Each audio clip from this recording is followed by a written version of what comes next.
dan selamat malam sahabat pembelajar. Kita berjumpa kembali di seminar online yang diselenggarakan oleh Indonesia Belajar.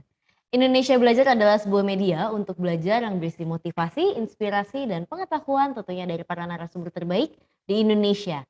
Hadir dalam platform mobile aplikasi yang sahabat pembelajar bisa langsung download di Google Play Store maupun di Apple App Store. Dan Anda juga bisa klik di website kita di indonesiabelajar.id.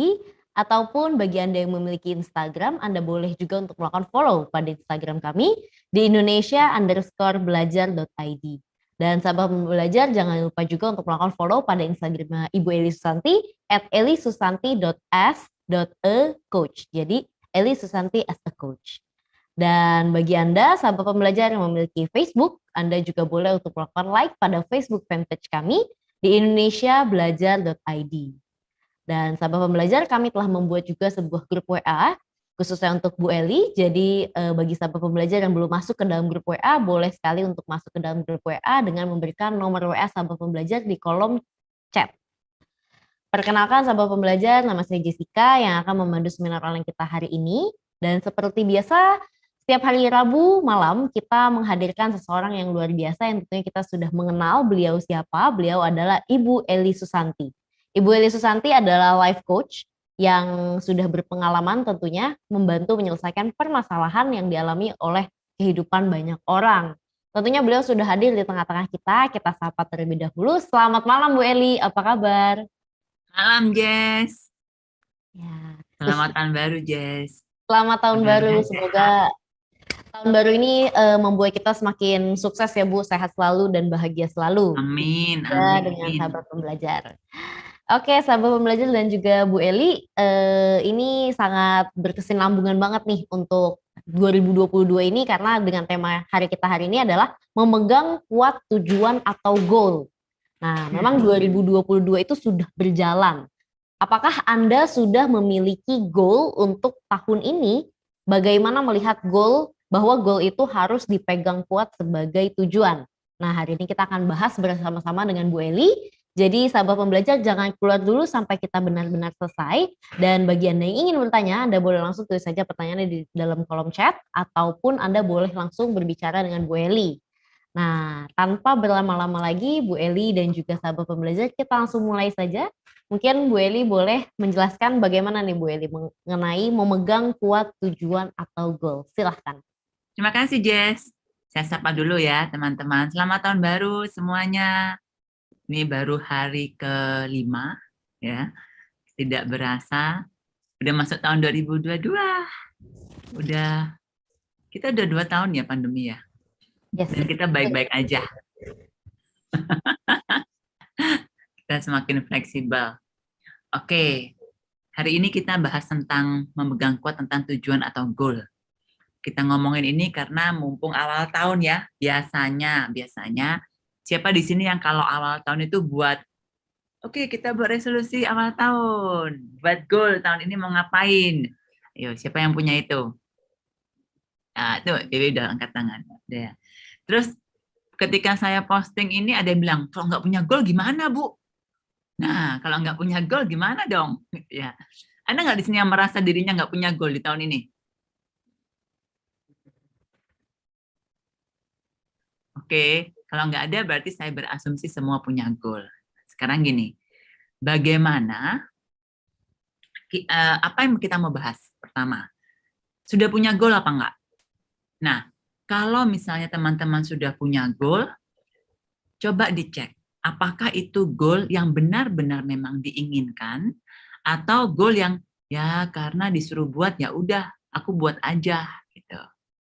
Nah, kemudian goalnya sama nggak sama tahun lalu? Ada yang mau sharing nggak? Goalnya apa?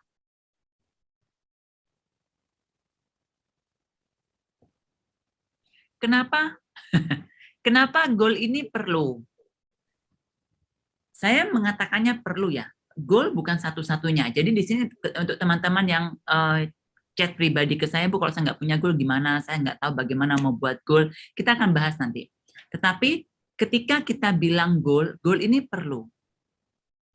Ketika kita punya goal atau tujuan itu adalah titik yang menentukan kita arahnya mau kemana. Masuk akal? Oke, kita mau ke Bali, kita mau ke Jakarta, kita mau ke Padang, kita mungkin mau ke luar negeri, kita mau ke Singapura, atau mau ke Eropa, mau kemana. Nah, tujuan atau goal ini adalah sebuah sesuatu tempat kondisi yang kita mau tuju, yang menentukan arah hidupnya kita mau kemana, yang menjadi titik yang kita akan capai. Ya, teman-teman sudah pasti tahu itu. Pertanyaannya adalah, ketika kita punya goal, biasanya yang namanya goal itu kan ada jangka waktunya. Jarang sekali kita buat goal untuk besok dicapai. Goal itu mau 1 tahun, mau 2 tahun, mau 5 tahun, mau 10 tahun. Berarti kan masih panjang. Nah, ketika masih panjang, artinya kita perlu persiapan dong. Kita perlu usaha untuk mencapai goal. Ya Pak ya? Nah, di sini saya memberikan sebuah perenungan. Perenungan maksudnya begini. Seperti biasa ya, di sesi saya ini saya tidak pernah bilang bahwa punya saya paling benar. Bahwa satu-satunya yang harus diikutin adalah apa yang saya bicarakan malam ini. Tidak. Di sini saya berbagi. Kalau menurut teman-teman ini hal yang bagus, bisa memberikan manfaat, silakan digunakan. Kalau tidak, malah membuat hati tidak enak, malah galau, dilepaskan saja. Ditinggalkan saja, nggak perlu dipikirin, nggak perlu dibahas juga. Ya, nah jadi dari apa yang saya amati, saya alami, dan saya hadapi dengan klien, ketika kita punya goal, tanpa kita sadari, kita mempersiapkan diri mencapai goal. Kita melakukan banyak hal untuk mendekati goal kita. Dan sadar tidak sadar, usaha kita mencapai goal itu menjadi gaya hidup kita. Ya Pak ya? Kalau kita misalnya mau ke Bali gitu, kita udah mikirin nih mau kulinernya apa dan apa, mungkin kita akan cari di sosial media, mana yang lagi booming, apa segala macam. Itu kan menjadi persiapan-persiapan itu menjadi perilaku kita sehari-hari yang lama-lama akan menjadi gaya hidup kita.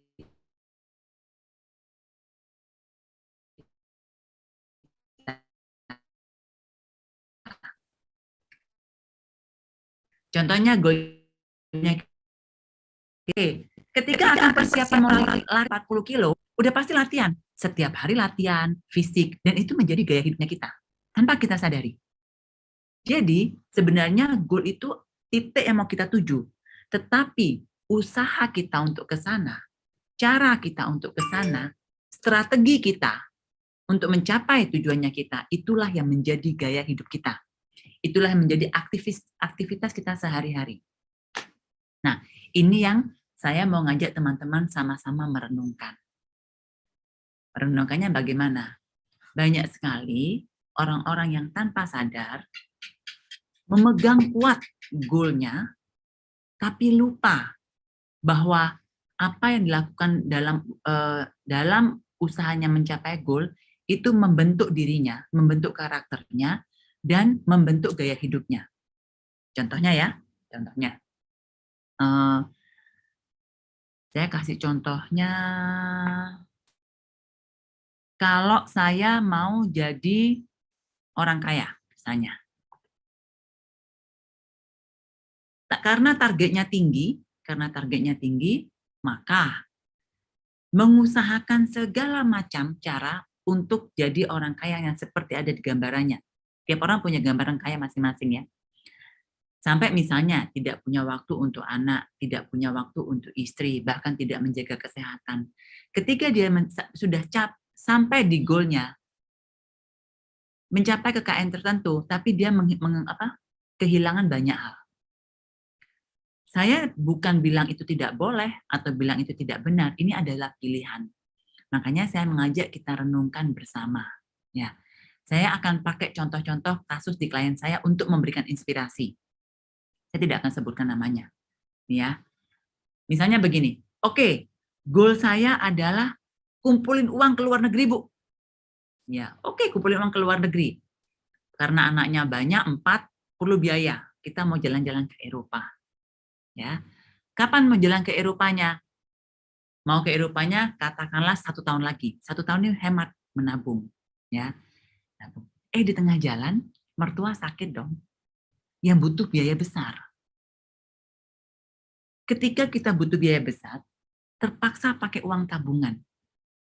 Yang awalnya mau kita pakai untuk berlibur. Karena kita terlalu pegang kuat tujuannya kita, nggak mau. Nggak bisa, ini kan uang liburan. Kan kita sudah rencana, kita sudah janji sama anak-anak, segala macam. Itu bukan salah. Tetapi begitu kita pegang kuat tujuannya kita bertengkar dengan pasangan. Hubungannya kita jelek. Karena yang satu kan mertua bagi kita, yang satunya ibunya gitu atau bapaknya. Perlu menggunakan uang ini. Nah, itu yang perlu kita renungkan.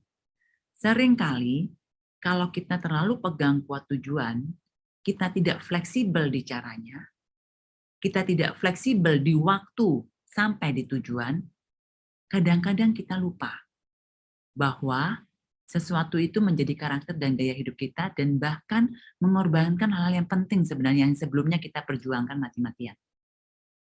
Ya. Maksud saya apa? Diperjuangkan mati-matian. Salah satu contoh yang lain. Seorang klien yang latar belakangnya adalah penuh trauma dan penuh perjalanan hidupnya luar biasa. Bagaimana dia punya trauma dengan ibunya, kemudian dia bisa keluar dari trauma itu, dan dia dengan susah payah membangun relasi yang harmonis dengan suami dan anaknya, sampai di titik tertentu udah oke, hubungannya sudah oke, anaknya nggak benar-benar seperti yang diharapkan, tapi kemampuannya si klien saya ini berhadapan dengan anak dan suaminya sudah sangat-sangat jauh. Nah, sampai di titik tertentu karena sudah merasa oke, dia ingin bekerja. Bagus dong ingin bekerja. Alasan bekerjanya karena ingin membantu suami. Takutnya apa? Kalau nanti saya nggak kerja, Bu, terus suami meninggal atau apa, gimana kan gimana? Itu alasannya, kekhawatirannya dia. Nah, mulailah belajar bekerja. Ketika bekerja, ternyata tekanan pekerjaan itu membuat dia stres. Stres dalam artian, begitu ada pekerjaan dia tegang, stres. Mulailah hubungan dengan anak dan suaminya tidak kembali. Tetapi membuat dia sumbunya lebih pendek.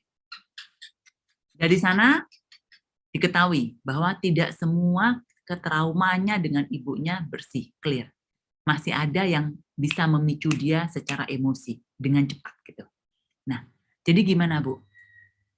Pertanyaan saya di klien saya kejadiannya adalah dia menyadari bahwa bekerja itu bukanlah hal yang utama. Itu karena kekhawatirannya dia kalau ada apa-apa. Nah, kebijaksanaan yang terbangun waktu itu adalah saya dan dia sepakat, bukan tidak boleh bekerja. Bekerja diletakkan sebagai tujuan yang tidak ada jangka waktunya. Kenapa? Untuk dia ya, untuk kasusnya dia ini. Selama ini dia sudah bertahun-tahun mengusahakan dirinya berada di kondisi yang stabil secara emosi dan mental agar punya relasi yang baik dengan suami dan anaknya. Kemudian di tahun ini punya keinginan, punya goal untuk bekerja. Kalau dia pegang kuat goal bekerjanya karena kekhawatirannya dia akan ditinggalkan suami dan nanti gimana ekonominya, maka apa yang dia perjuangkan selama bertahun-tahun ini bisa kembali rusak. Paham maksud saya? Ya. Nah, jadi boleh bekerja. Di tengah jalan ketika kita kejar goalnya untuk bekerja, ingat, jangan sampai apa yang sudah dibangun dengan susah payah ini dihancurkan kembali. Dengan sebuah goal yang belum tentu dia butuhkan. Belum tentu dia butuhkan apa? Karena kan keinginan bekerja itu untuk memenuhi kekhawatiran dia seandainya pasangannya dia ada apa-apa atau dia harus tinggal sendiri, anaknya masih kecil bagaimana. Asuransi sudah punya, ini sudah punya, tapi dia masih punya kekhawatiran. Apakah terjadi saat ini? Tidak. Nah, jadi itu salah satu contoh kasus. Ya. Cerita yang lain misalnya, oke, tadi saya pakai contohnya lari ya. Saya pakai contohnya WW deh. Lari. Kita mau lari nih, 40 kilo, latihan terus. Suatu hari badannya drop. Apa yang terjadi karena banyak pekerjaan dan segala macam badannya drop. Ketika badan drop adalah indikator badan minta istirahat. Tapi kalau gua istirahat nih, nggak keburu nih kejar nih. Targetnya masih latihan, masih turun berat badan sekian, lemaknya harus berkurang, baru bisa lari dengan fit dan segala macamnya. Badannya sudah bilang minta istirahat. Kalau kita paksain terus latihan, mungkin badannya malah ambruk. Toh goalnya juga tidak akan tercapai. Ya. Nah, itu yang saya ingin mengajak teman-teman merenungkan. Silahkan punya goal apapun. Silahkan. Memegang goal sebagai sebuah titik, tempat, kondisi, tujuan yang mau kita capai, silahkan. Nah, dalam usaha, dalam strategi kita mencapai goal, tolong fleksibel. Fleksibel dengan caranya, fleksibel dengan waktunya. Ya, ketika kita terlalu kaku pegang, biasanya itu kita akan mengorbankan beberapa hal yang malah tidak membawa kita kepada tujuan. Nah, saya akan berhenti dulu di sini. Semoga teman-teman bisa mencerna dan saya akan buka pertanyaan kalau ada yang bertanya.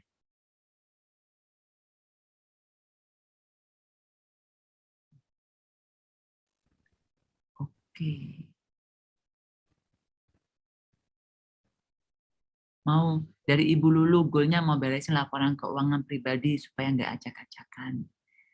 Semoga berhasil Ibu. Dan semoga berjalan lancar. Selama beresin laporan keuangan pribadi nggak acak-acakan, semoga tetap bisa dengan emosi yang stabil, nggak marah-marah sama anak, nggak marah-marah suami gitu ya misalnya. Gara-gara laporan keuangan. Itu contoh-contohnya. Ya.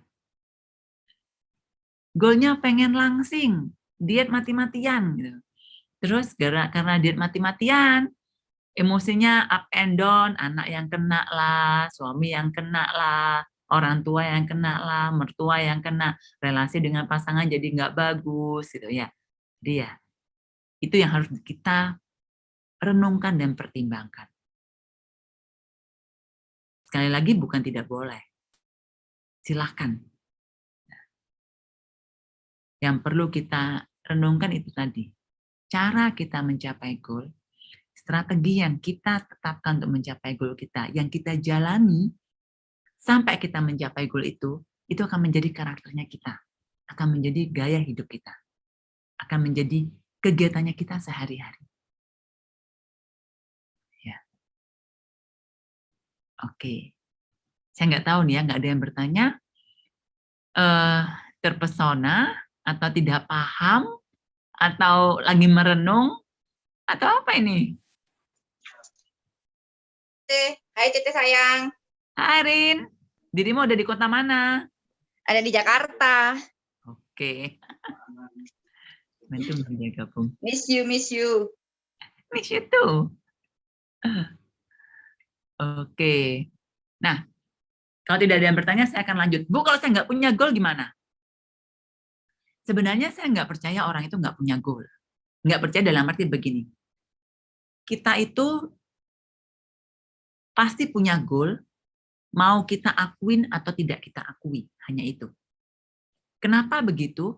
Karena dari kecil kita sudah terbiasa. Kita sudah punya kebiasaan. Kita punya habit yang sangat kuat. Apa-apa itu ada tujuannya. Apa-apa itu ada targetnya. Paling nggak waktu sekolah mesti naik kelas, ada nilai, makan mesti habis, ya kan? Makan nggak boleh nggak habis, makan habis itu kan sebuah goal yang kecil. Nah, kalaupun kita nggak punya goal, biar tidak kita akui sebagai sebuah goal, misalnya nih, siapa yang di sini ya nggak punya goal, tapi di hati kecilnya saya pengen hidup sehat, pengen badannya sehat, atau pengen jalan ke luar negeri, atau kepengen bebas finansial, atau kepengen apa? Kan sebenarnya itu goal yang belum kita akui atau belum kita sadari. Sekecil apapun, kita pasti punya goal. Ya, jadi Bagi teman-teman yang merasa kok saya nggak tahu ya Bu mau buat goal apa, mulai dari hal yang kita inginkan. Sekecil apapun. Ada beberapa orang yang tidak terbiasa membuat goal, misalnya ibu rumah tangga dan apa segala macamnya yang tidak biasa buat goal. Terus apa ya goalku tahun ini ya? Sebenarnya tidak punya goal tidak apa-apa juga. Karena kalau Anda baik-baik saja, sampai umur 40 tahun Anda baik-baik saja, menjadi ibu rumah tangga dan tidak punya goal, maka saya sangat yakin Anda juga akan baik-baik saja seterusnya. Udah 40 tahun nggak punya goal juga baik-baik aja kok. Misalnya. Ya. Jadi nggak perlu bingung. Tapi yang ingin saya katakan adalah, biasanya setiap orang itu punya goal, cuman tidak ditetapkan sebagai goal atau tidak diakui. Karena dianggap udah biasa. Pengen sehat. Ya udah biasalah semua orang pengen sehat. Ya kan? Itu. Kepengen bahagia. Ya semua orang juga pasti pengen bahagia lah. Kepengen anak-anak hidup sekolahnya dengan baik. Itu kan udah biasa lah. Jadi kita tidak menyadari bahwa itu adalah sebuah goal. Atau kepengen punya relasi yang baik dengan orang tua. Karena relasinya kita dengan orang tua nggak jelek-jelek amat juga, jadi ya kita tidak merasa itu sebuah goal. Nah, gimana kalau kita tidak tahu apa goal kita? Bisa dibalik. Bisa dibalik. Maksudnya dibalik bagaimana, Bu? Kalau tadi kan saya bilang, ketika kita punya goal ini adalah arah. Caranya kita mencapai goal ini, strateginya kita menjadi hal yang kita lakukan sehari-hari. Menjadi gaya hidup kita. Menjadi karakter kita. Ya kan? Jadi kalau kita mau balik, gini caranya. Kalau kita bingung goalnya kita apa, coba cek. Apa yang kita lakukan sehari-hari? Tindakan kita sehari-hari ini membawa kita ke arah mana? Tanpa sadar itu goalnya kita sebenarnya. Karena apapun yang Anda lakukan, pasti akan membawa Anda ke sebuah titik atau kondisi tertentu. Ya kan? Artinya titik atau kondisi tertentu itu adalah sebuah goal yang Anda mau atau yang Anda tuju. Walaupun Anda tidak mengakui bahwa itu yang Anda mau. Atau Anda tidak menyadari bahwa itu yang Anda mau. Tetapi apapun yang Anda lakukan pasti membawa Anda ke sebuah titik tertentu yang menjadi tujuan Anda nantinya. Mau Anda tetapkan atau Anda tidak tetapkan. Oke. Saya buka pertanyaan dulu ya. Dari Yesi. Cara membuat goal yang baik gimana ya, Bu? Apakah ada syaratnya? Saya tidak tahu apa yang Yesi maksud. Kalau misalnya cara membuat goal yang baik, sudah tahu nggak goalnya apa? Kalau maksudnya gini, karena ini kan cara membuat goal yang baik. Katakanlah saya tahu goal saya tidak mau miskin, ya. Ada teori-teori yang mengatakan, jangan mengatakan kata tidak. Jadi cara buat goalnya bukan saya tidak mau miskin, tapi saya mau punya uang sekian, saya mau punya rumah, saya mau punya ini. Nah itu kan cara membuat goal yang baik, agar kita mudah mengafirmasi diri kita untuk mencapainya. Yang sekarang ya saya tanyakan ini apanya? Jadi kalau sudah tahu goalnya, tapi tidak tahu bagaimana menyusunnya menjadi sebuah goal, itu ya kita bisa pakai ilmu-ilmu NLP, ilmu-ilmu pikiran.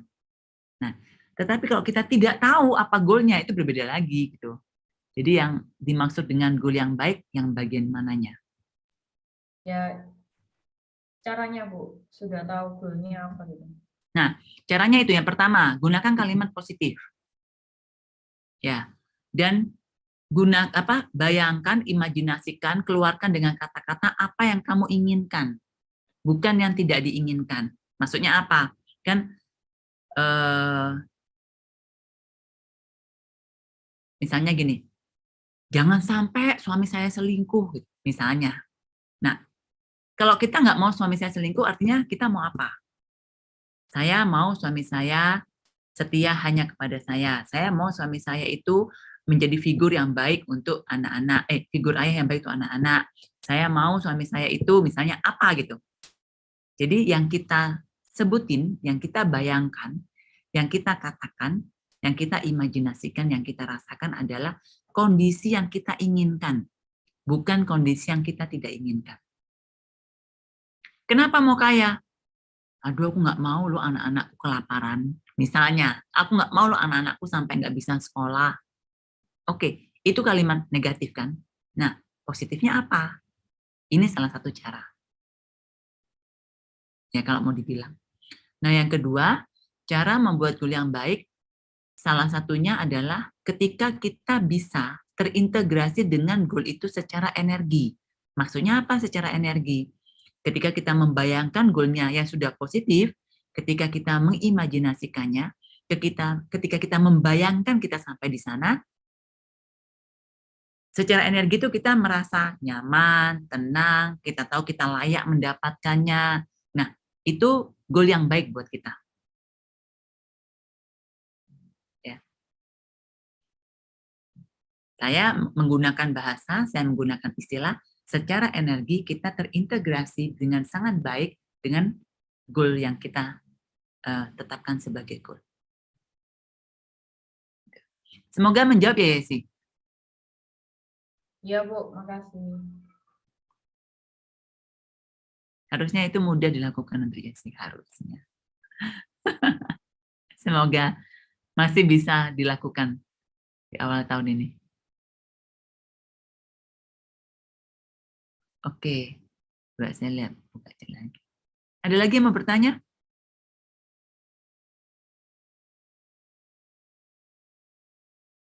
Untuk teman-teman yang menyampaikan selamat tahun baru, selamat tahun baru. Selamat tahun baru juga, Okta. Saya yang kasih salam. Nah, kalau nggak ada yang mau bertanya, oh, baru saya mau ngomong, udah ada yang bertanya. Bu, kalau goalnya tidak membuat happy, apa berarti ada yang salah dari goalnya? Bisa ya, bisa tidak, Pak. Ya, gini, tidak happy itu kadang-kadang memang bukan itu yang kita perlukan atau kita inginkan dalam hidup, tapi kita maksa. Ya, atau sebenarnya kita tidak happy karena kita takut atau khawatir. Kita nggak nyampe di sana. Jadi ada perasaan merasa tidak layak, ada perasaan takut, atau dengan bahasa yang bisa disamakan adalah jangan-jangan kita masih dipengaruhi traumanya kita. Jadi perasaan tidak nyaman itu harus Bapak cek. Apakah itu dari goalnya atau dari ketakutan atau dari program yang salah. Ya. Nah, kalau Bapak tanya, apakah goal yang tidak membuat happy artinya ada yang salah? Saya tidak menggunakan kata salah atau benar. Lebih tepatnya gini, coba cek apakah goal itu memang yang Bapak butuhkan. Tidak semua goal yang kita buat itu goal yang kita butuhkan loh. Ada beberapa goal yang kita inginkan tapi kita nggak butuh. Ya. Nah, jadi kalau dari goalnya, biasanya itu tidak membuat happy karena bukan itu yang Bapak butuhkan. Nah, tapi kalau tidak happy-nya karena terpengaruh oleh program masa lalu, terpengaruh dengan traumanya kita, bukan goal-nya. Ada sesuatu nih, dari strategi atau usaha yang akan kita lakukan, ini yang membuat kita tidak happy, bukan goal-nya. Jadi Bapak harus cek mana yang membuat tidak happy. Semoga menjawab ya Pak. Bagi saya pribadi tidak ada goal yang salah. Tidak ada. Goal ya, goal itu adalah arah suatu titik, suatu kondisi, suatu tempat yang akan kita tuju, yang menjadi arah hidup kita. Yang kita tentukan sebagai arah buat hidup kita. Gitu. Ya. Jadi, semoga itu menjawab ya Pak Julius. Tidak ada goal yang salah, Pak. Itu pilihan buat kita. Saya sih mengatakannya begini. Salah nggak kalau saya mau ke Bali? Salah nggak kalau saya mau ke Jakarta? Salah nggak kalau saya mau ke Semarang? Tidak ada yang salah. Tapi ya itu tadi. itu pilihan, dan setiap pilihan ada konsekuensinya. Gitu ya. Semoga menjawab ya Pak. Dari Pak Yuli, udah lanjutannya. Energinya saya rasanya tidak terintegrasi dengan goalnya, Bu. Ya itu Pak, ketika Bapak energinya tidak terintegrasi dengan goalnya, yang harus Bapak cek itu, yang membuat tidak terintegrasi energinya apa? Goalnya, atau Bapak punya ketakutan? Atau masih punya program masa lalu yang merasa bahwa, nggak bisa ke sana loh, bukan ini loh.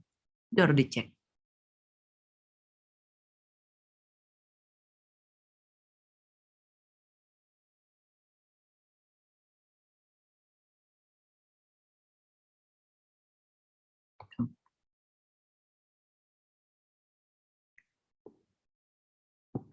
Kalau misalnya Bapak merasa gini, goal itu tidak membuat Bapak happy, merasa energinya tidak terintegrasi dengan goalnya Bapak, gitu ya. Tapi goal itu penting, goal itu yang Bapak butuhkan. Contohnya, sebentar, saya ditelepon orang yang ngotot. Contohnya, kalau misalnya Bapak harus bekerja di sebuah tempat, ini saya memberikan contoh ya, tempat. Di mana tempat itu Bapak nggak suka, segala macam Bapak tidak suka. Tapi untuk sementara waktu ini, itu satu-satunya yang bisa Bapak lakukan agar keluarga Bapak bisa hidup. Kok nggak enak ya misalnya punya goal di sini ya. Nah, jadi kalau misalnya Bapak energinya tidak terintegrasi dengan 2 goal, Bapak punya pilihan, mengganti goalnya atau Bapak mengganti energinya Bapak.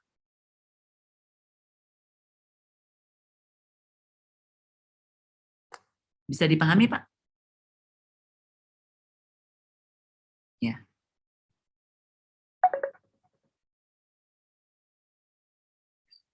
Kita bisa mengganti energi kita untuk selaras dengan goalnya kita kalau itu memang benar-benar penting. Dan itu pilihan. Ya. Oke. Saya mau cek lagi ada pertanyaannya.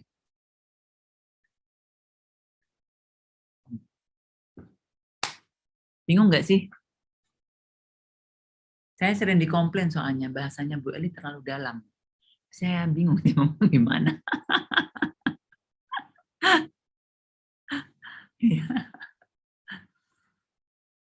Selamat merenungkan. Jadi ya teman-teman, tidak ada yang salah dengan goal. Tidak ada juga goal yang baik atau jelek. Tidak ada. Yang ada adalah apapun goal yang Anda tentukan itu adalah sebuah pilihan. Sebuah kebebasan untuk memilih.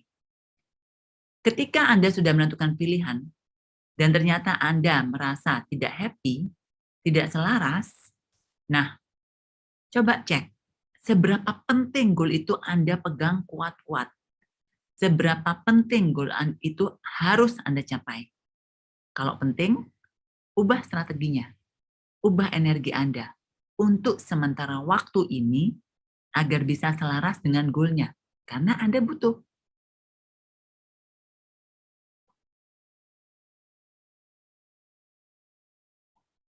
Tetapi, kalau misalnya goal-nya Anda, seperti yang saya ceritakan tentang klien saya tadi, goal itu tidak terlalu penting. Dicapai oke, nggak dicapai juga nggak apa-apa. Tapi saya pengen, Bu. Contohnya liburan ke luar negeri gitu ya. Nah, ketika itu tidak terlalu penting dan tidak membuat hidup Anda menjadi lebih buruk, kalau itu tidak terjadi, dan ternyata ketika Anda meletakkan itu sebagai goal, Anda tidak happy, dan secara energi juga Anda tidak merasa selaras dengan goal-nya, saya akan bertanya, kenapa Anda tidak mengganti goal? Toh, goal yang Anda tetapkan juga tidak membuat Anda happy, dan kalaupun tidak tercapai juga tidak membuat hidup Anda lebih buruk. Kenapa Anda tidak ganti goal? Ya. Jadi saya tidak meminta Anda mengganti goal, kalau tidak selaras dengan energinya, tidak. Cek dulu seberapa penting goal itu buat Anda. Ya. Kalau penting, perjuangkan, pertahankan, lakukan segala macam cara untuk sampai ke sana. Kalau itu memang penting banget buat hidup Anda. Dan itu memang yang Anda butuhkan. Tapi kalau tidak, pikirkan ulang. Oke. Terima kasih Pak Hartono untuk bisa memahami. Oke. Katanya Inga begini, nggak apa-apa, bikin bingung juga bagus. Jadinya masih dipikirin setelah Zoom selesai. Ada PR gitu maksudnya Inga ya? Ya. Ada yang suka punya PR nih kalau gitu nih.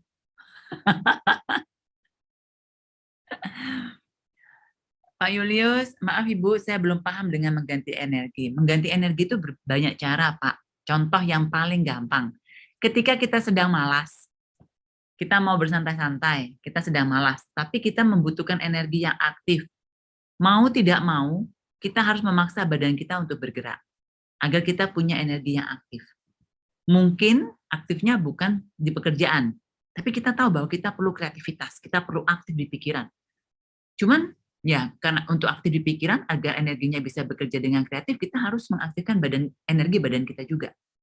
Mau itu olahraga, mau memanaskan dengan cara apapun, silahkan. Itu salah satu contoh. Nah, saya tidak bisa mengatakan ke Bapak spesifik karena saya tidak paham juga yang dimaksud Bapak goalnya apa dan kondisi energinya Bapak sekarang seperti apa. Nah, tetapi mengganti energi itu kita punya pilihan. Kita punya pilihan untuk menggunakan energi badan kita. Contoh ya Pak. Beberapa orang memilih gaya hidup dengan vegetarian. Ketika kita memilih gaya hidup vegetarian, pasti badan kita menghasilkan energi yang berbeda dibandingkan dengan kita tidak vegetarian. Oke. Nah, ada beberapa orang yang memilih olahraganya lari. Ada beberapa orang yang memilih olahraganya adalah yoga. Itu juga energinya berbeda. Gitu kan, Pak? Nah, jadi ketika Bapak mau mengganti energinya Bapak, saya perlu tahu dulu goalnya Bapak apa. Bagaimana cara menyelaraskannya. Misalnya, goal yang Bapak mau tempuh adalah Bapak bermainnya di Forex. Goalnya ya, di Forex. Dengan goal misalnya saya mau punya goal, ini kebetulan kemarin, salah satu goalnya adalah bagaimana punya aditana duduk meditasi setiap hari minimal 1 jam. Aditana itu adalah tekad kuat dan semangat. Nah, ini kan 2 goal yang berbeda. Pasti energinya juga berbeda. Ya, itu maksudnya. Jadi saya mengganti energi itu lebih pada Bapak juga harus tahu ketika goalnya Bapak itu membutuhkan misalnya energinya butuhnya semangat, butuhnya ritme kerja yang tinggi, butuhnya kreativitas. Nah, itu kan juga energi, Pak. Atau sebenarnya malah butuhnya tempat yang tenang, yang sepi. Itu kan berbeda.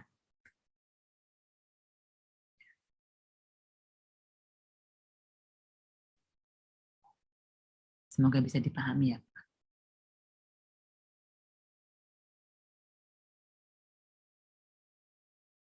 Oke. Nah, ada yang mau sharing atau mau bertanya? Saya lebih senang kalau ada yang tanya daripada saya menjelaskan dan saya tidak tahu apakah Anda mengerti. Oke, baik Bu. Ini sudah ada satu pertanyaan lagi dari Pak Adi. Bu, Oke. bagaimana cara agar cepat dan efektif untuk mencapai goal? Cara cepat mencapai goal.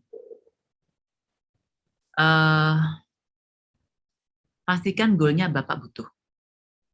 Benar-benar Bapak butuh, bukan cuma sekedar ingin. Ya, itu. Setelah Bapak tahu bahwa itu goalnya Bapak butuh, cari alasan, cari strategi, cari cara yang paling efektif untuk memicu diri kita. Maksudnya apa? Orang itu kan punya cara bermacam-macam ya. Ada orang yang butuh punishment untuk mencapai goalnya. Kalau nggak ada punishment, dia nggak bergerak. Ada yang butuh reward. Itu kalau mau dibilang cara yang efektif. Secara cara-cara yang bisa kita lakukan. Kalau kita butuh punishment, maka kita buat punishment untuk diri kita sendiri. Contohnya, Kalau kita ngomong di pekerjaan, misalnya saya profesinya sebagai sales, dikasih komisi gede ada. Tapi di titik tertentu, di titik aman, begitu sudah di titik aman, dia tidak bergerak lagi. Mau komisi sebesar apapun, dia tidak bergerak. Tetapi sebelum sampai titik aman, wah, dia kerjanya luar biasa, rajin luar biasa. Karena ternyata cara yang paling efektif untuk dia mencapai goal itu adalah punishment, ketakutannya dia. Kalau nggak sampai goal, dia akan dipecat. Misalnya itu. Maka cara itu akan efektif untuk dia. Nah, ada beberapa orang yang efektifnya dengan reward. Dia nggak takut dipecat. Dia akan kejar mana yang rewardnya paling gede, paling besar. Nah, kalau Bapak mau bilang bagaimana cara yang paling efektif, Bapak harus kenal kepribadiannya Bapak. Setelah goal yang memang Bapak buat itu memang yang memang Bapak butuhkan, setelah itu kenali diri Bapak sendiri. Bagaimana cara kerja Bapak secara pikiran, secara emosi. Nah, dari situ bisa ditemukan cara yang efektif. Karena karakter orang berbeda-beda. Itu kita ngomong secara karakter ya. Nah, yang tadi yang saya katakan, kalau Bapak bisa terintegrasi dengan baik dengan energi goal-nya Bapak, itu juga akan sangat membantu. Ya. Cara mengintegrasikan energi itu yang paling gampang yang bisa dilakukan sendiri adalah bayangkan, rasakan, dengarkan ketika Bapak bisa sampai di goal itu, apa yang Bapak rasakan? Sensasi di badannya, emosinya, semuanya. Ya. Kalau itu membuat Bapak happy, membuat Bapak semakin berenergi, membuat Bapak semakin bersemangat, membuat Bapak feel good, merasa sangat nyaman, itu namanya terintegrasi dengan baik. Ya.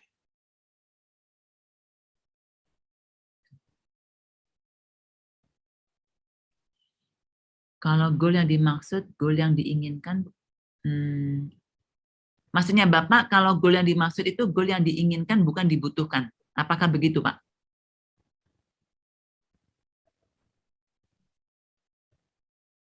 Betul, Bu. Oke. Saya mau ambil contohnya. Saya mau ambil contohnya siapa ya? Ini nih, ini saya ambil contoh misalnya nih. Properti. Dulu ketika kita belum punya properti, belum punya rumah, kita punya goal harus punya rumah. Itu kebutuhan. Karena kalau nggak punya rumah, anak-anak bagaimana? Saya nggak suka, Bu, setiap tahun pindah-pindah kontrak. Dan ketika istri saya kalau pindah kontrak terus itu, dia insecure-nya, rasa tidak amannya itu tinggi. Jadi saya butuh punya rumah. Itu namanya kebutuhan. Sampai satu titik, Bapak sudah punya rumah satu. Ya, pekerjaan bagus, income semua bagus. Oke, sekarang saya mau punya rumah kos, agar saya bisa punya passive income. Udah, tujuannya passive income. Udah punya rumah kos satu, yang bisa mencukupi semuanya. Mau punya rumah kos 2, 3, 4, dan 5, itu keinginan, Pak. Bukan kebutuhan. Gambarannya seperti itu, Pak. Ya. Tidak ada yang salah dengan keinginan, tidak ada yang salah. Ketika Bapak punya goal atas dasar keinginan, pastikan juga keinginan itu punya emosi yang tinggi. Punya emosi di kenapa itu harus Bapak capai. Itu akan membantu Bapak mencapai goal. Karena kalau tidak ada dasar emosinya, biasanya kita malas-malesan mau capainya. Ya. Kalau Bapak ingin membedakan mana yang dibutuhkan dan mana yang diinginkan itu, Pak. Biasanya kalau keinginan itu, ketika tidak dicapai pun, atau ketika tidak tercapai, hidupnya kita tidak lebih buruk. Nah, itu salah satu bentuk goal yang kita inginkan, bukan kita butuhkan. Nah, indikator yang lain adalah kalau goal itu kita butuhkan, contohnya adalah kita merasa kalau kita nggak nyampe di sana itu kita sangat menderita. Itu kita butuh. Kalau saya bilang tadi rumah kos yang tadi saya kasih contoh, secara keuangan itu kan jadi keinginan, ya kan? Tetapi di level yang berbeda, ketika seseorang tidak punya kos 10, dia akan menderita, dia akan stres, bisa saja itu levelnya kebutuhan buat dia, bukan keinginan. Karena ketika itu tidak tercapai, maka hidupnya dia akan menderita.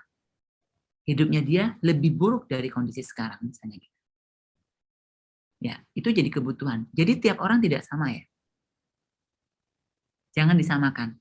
Contohnya begini. Bagi seseorang punya uang 1 juta udah cukup. 2 juta akan jadi kebutuhan. Tapi untuk orang lain punya 1 M juga kebutuhan. Bukan keinginan. Ya. Jadi contoh saya tentang rumah tadi dan tentang properti tadi jangan dijadikan patokan bahwa oke, berarti kalau saya sudah punya rumah 1 berarti yang lain keinginan. Tidak. Tiap orang punya dasar masing-masing, punya standar yang berbeda akan keinginan dan kebutuhan. Ya. Kalau Bapak mau merenung dan duduk diam dan mau jujur ke dalam diri Bapak, Bapak akan tahu sendiri kok mana batas keinginan dan mana batas kebutuhan.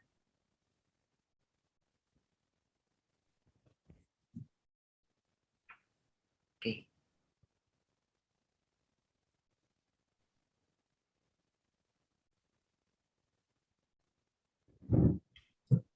Oke, saya mendengar. Semoga membantu ya Pak ya, semoga menjawab.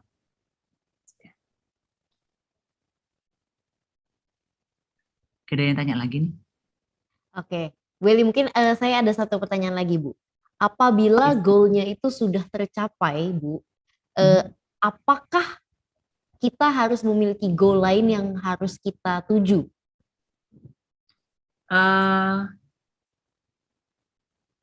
Tidak ada kata harus.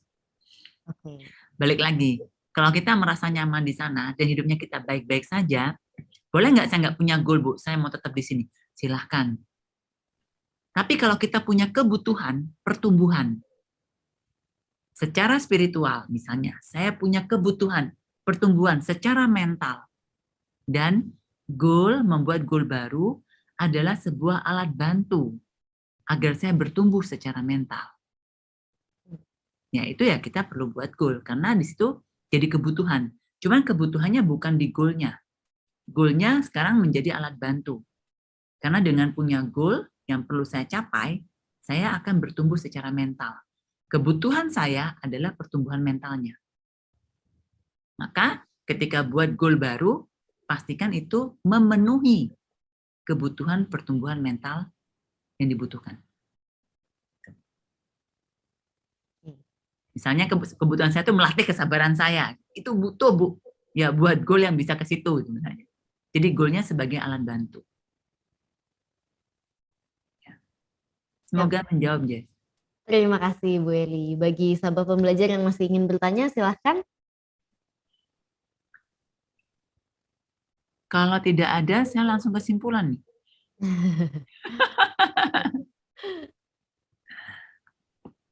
Oke. Apabila tidak ada, silahkan Bu Eli. Ya, kalau nggak ada, saya kesimpulan ya.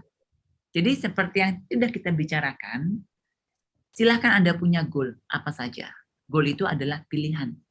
Dan setiap pilihan punya konsekuensi. Ketika Anda mau mencapai goal itu, Anda pasti menentukan strategi tertentu. Setiap orang juga unik. Punya strateginya masing-masing, punya cara tertentu untuk mencapai goal. Yang perlu direnungkan, yang perlu diingat, cara mana yang Anda pilih, strategi mana yang Anda tetapkan, itu akan menjadi karakter Anda. Itu akan menjadi gaya hidup Anda. Itu akan menjadi pola hidup yang Anda jalani selama Anda belum sampai ke goalnya Anda. Ya, dan itu akan menjadi hidup Anda sebenarnya, bukan goalnya. Apa yang Anda lakukan sehari-hari, strategi Anda, itulah hidup Anda. Jadi, dengan begitu, perlu direnungkan, perlu dipikirkan, strategi mana yang mau Anda ambil, cara mana yang mau Anda ambil, tolong fleksibel. Ya, ketika Anda mau jadi ibu yang terbaik untuk anak Anda, ibu yang baik apa? Harus ini, harus ini, harus ini. Wah, banyak sekali harusnya. Semakin banyak harusnya, semakin tegang. Ya, semakin tegang, semakin nggak sabar sama anak, misalnya. Ya, jadi ya. Nah, fleksibel lah di cara, fleksibel lah dengan waktu untuk sampai ke goal. Dengan begitu, ketika dengan Anda bisa fleksibel, semoga saya juga berharap kualitas hidup Anda dalam menjalani strategi untuk mencapai goal itu jauh lebih baik. Kesimpulannya itu. Semoga malam ini bisa memberikan inspirasi. Kalau katanya Inga punya PR untuk dipikirkan dan direnungkan. Dan apapun goal Anda, tidak ada yang salah. Goal itu adalah pilihan. Tidak ada yang salah dengan goalnya. Saya lebih menghimbau, tetapkan goal sesuka-suka Anda. Pilihlah dengan baik strategi dan cara untuk mencapainya. Karena itu yang akan menjadi hidup Anda. Bukan goalnya. Ya. Terima kasih. Terima kasih, luar biasa sekali Bu Eli pencerahan dan juga inspirasinya hari ini. Terima kasih juga sahabat pembelajar karena telah hadir di tengah-tengah kita. Tidak terasa ternyata waktunya sudah habis. Tidak terasa ya, mungkin nanti Juga harus pamit. Iya.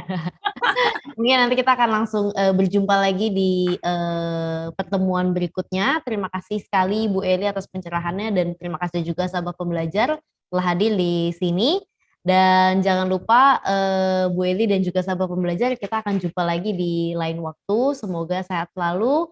Saya Jessica dan beserta tim IB mohon undur diri. Terima kasih banyak. Kita jumpa lagi di lain waktu dan sahabat pembelajar boleh untuk buka mic-nya, kita ucapkan terima kasih kepada Bu Eli. Terima kasih. Sampai jumpa. Saya sekali mau umumkan ya, untuk Januari ini mohon maaf, saya tidak akan membuat sesi lagi sampai tanggal 9 Februari karena Januari ini adalah waktu saya retreat. Jadi saya akan masuk ke retreat, nanti kita ketemu di 9 Februari. Ya. Yang mau ketemu, mau ikut live IG, saya akan ada di live IG di Balik Usada 5 menit lagi. Oke. Terima kasih semuanya.